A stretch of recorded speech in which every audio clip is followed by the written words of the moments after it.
I want to tell you this story about my friend, good friend, Kay Montgomery.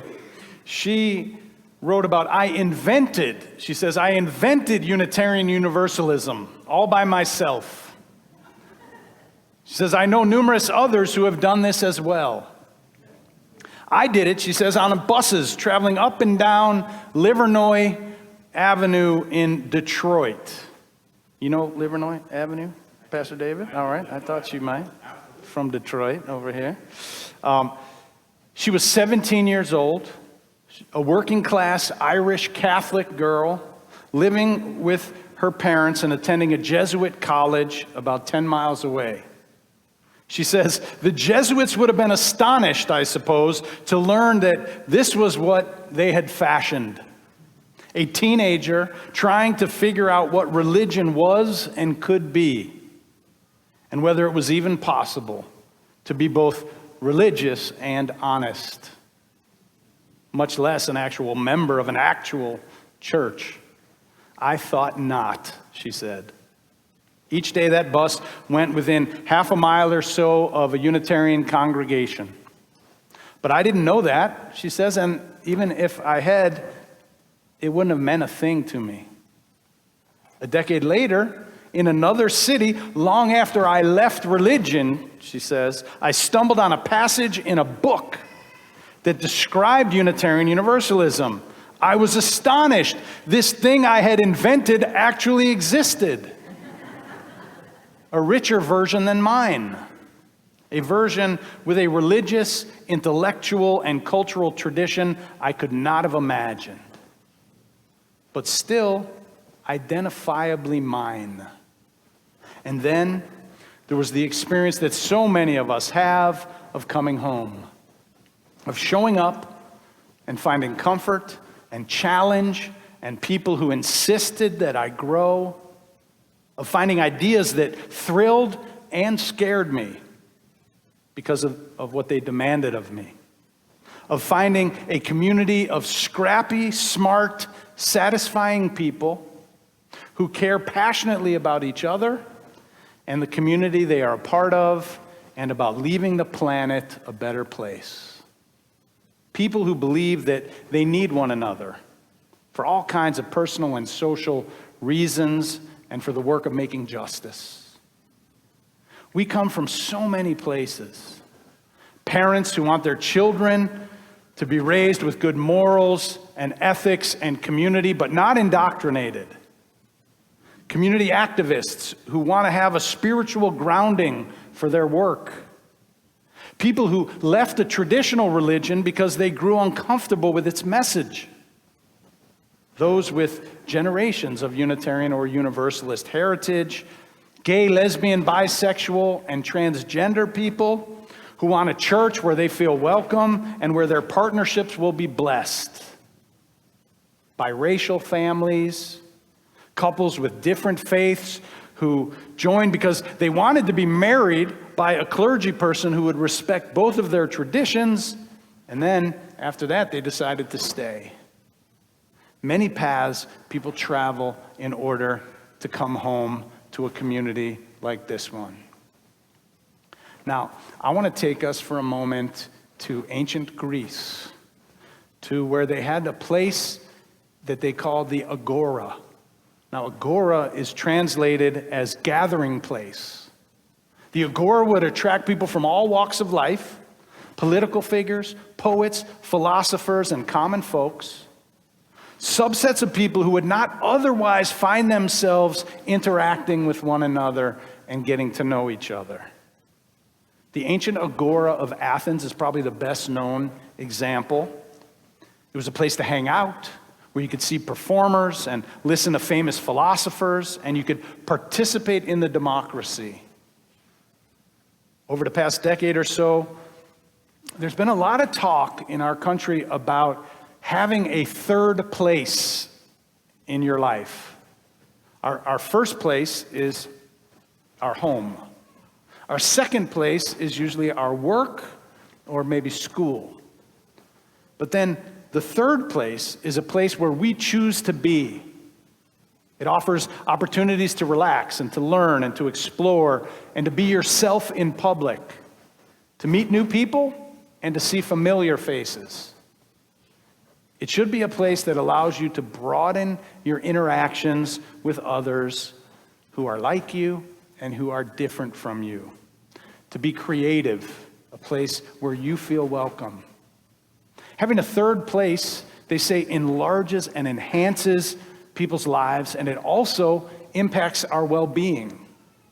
I was reading a book this week that's called Belong, Find Your People, Create Community, and Live a More Connected Life. The author, Radha Agrawal, shares statistics that come from the American Sociological Review, and it shows that having weak social ties is as harmful to your health as being an alcoholic, and twice as harmful as obesity.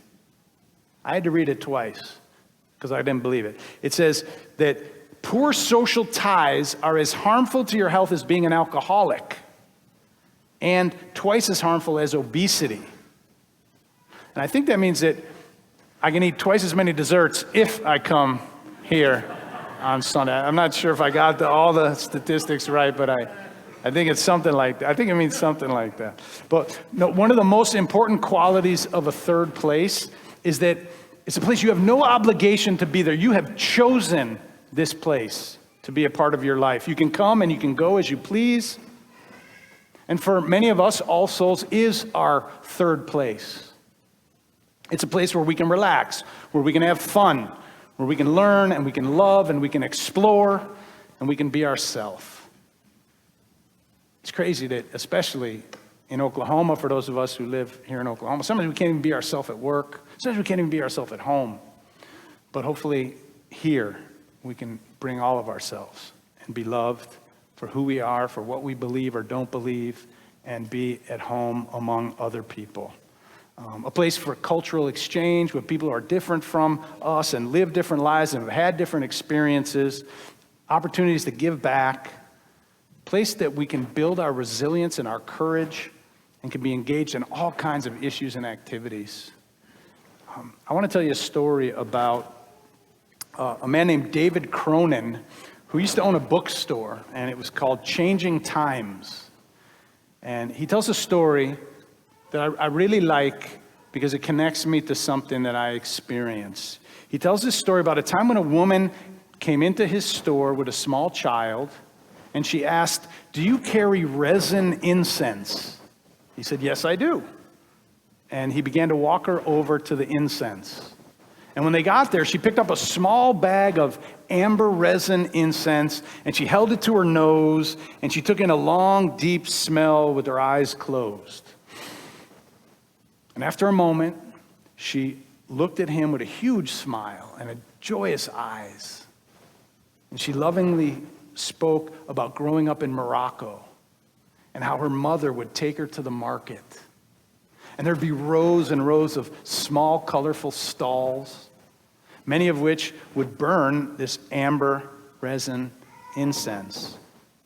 And now she liked to burn it whenever her heart was heavy and when she was missing her homeland.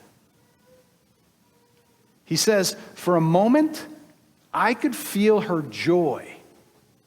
And it felt like I was transported back with her to the marketplace of her childhood. It was as if we were walking together, children holding hands among the stalls."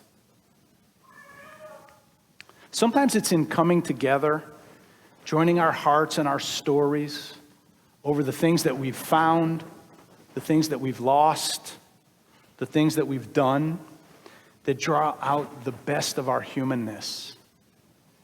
Now, I've experienced this right here at All Souls many times, in a classroom or during the check-in and before a committee meeting, or out in our foyer or in Emerson Hall after a service.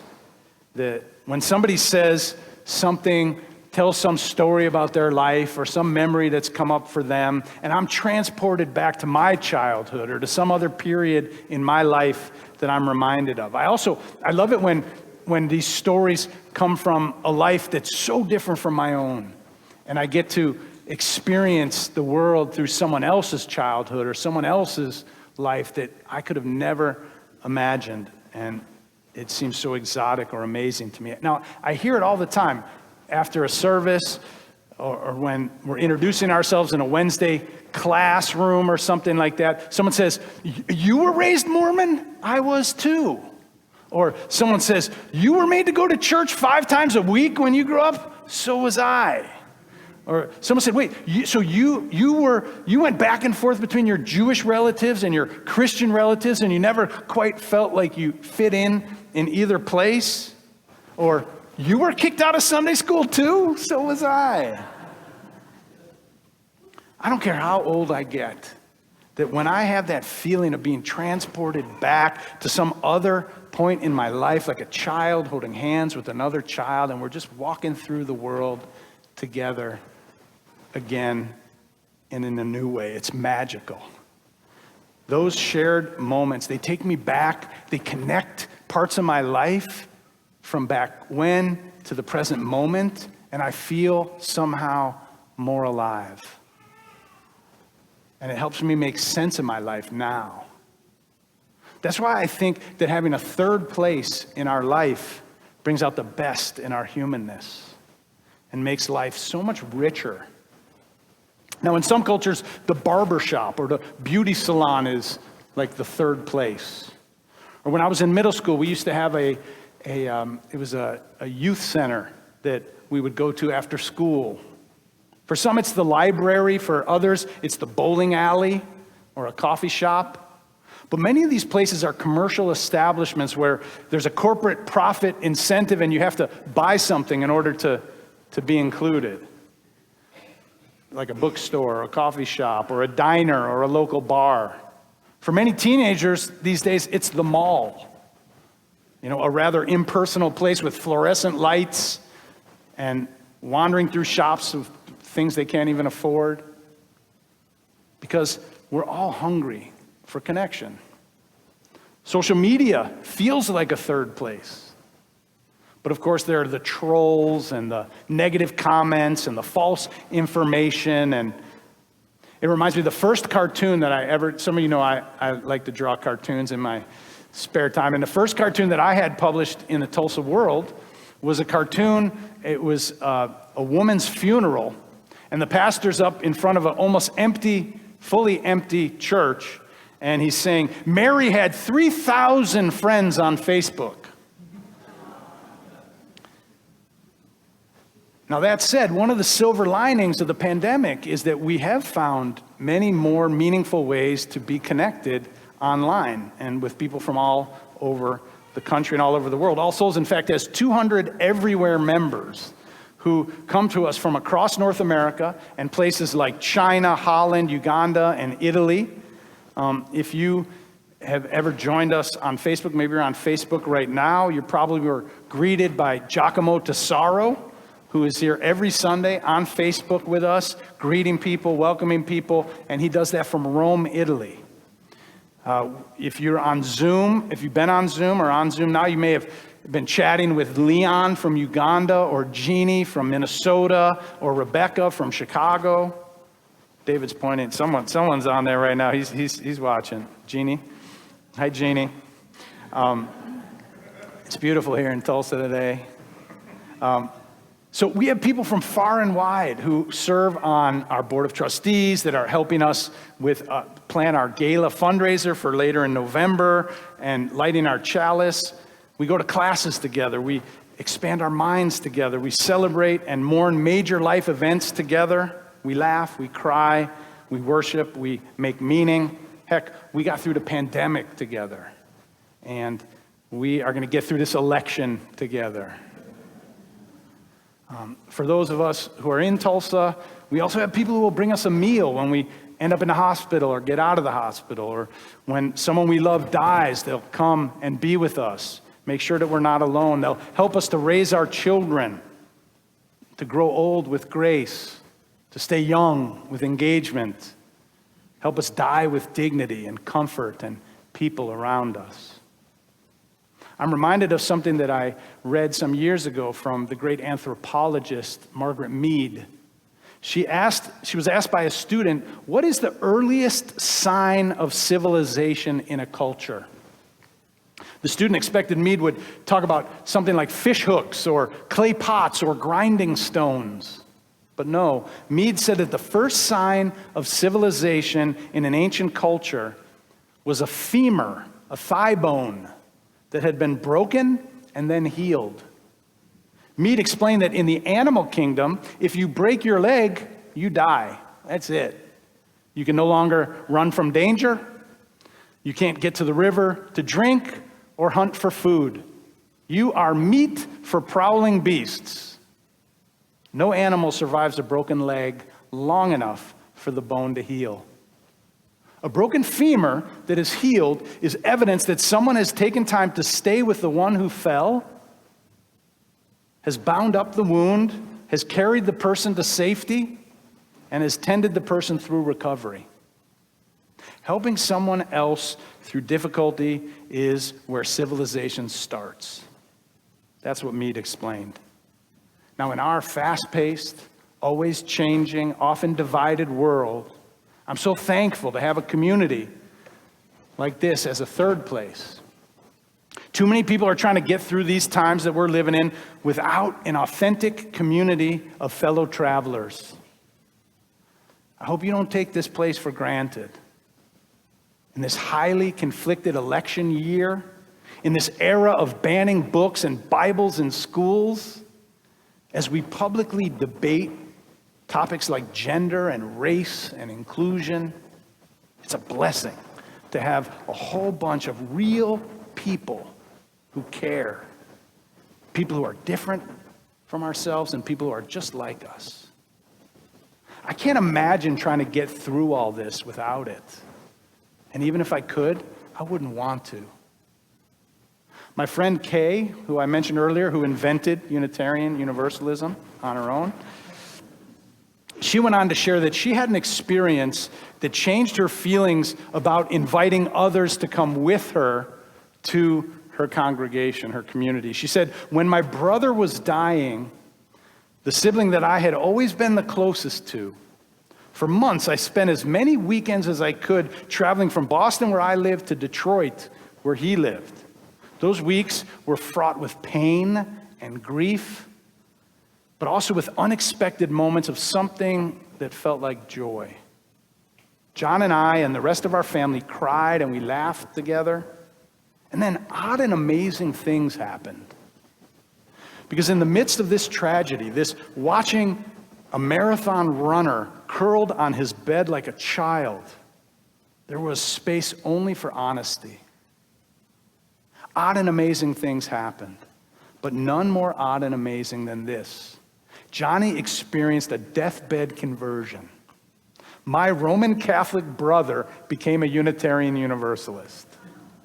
She writes, he gathered us, his wife, his grown son, and me, and asked that a friend of mine, Teresa Cooley, who was then the minister of the First Unitarian Universalist Church of Detroit, the very church that she had passed on the bus years earlier, and he asked her to be with her, to be with him during the last weeks of his life.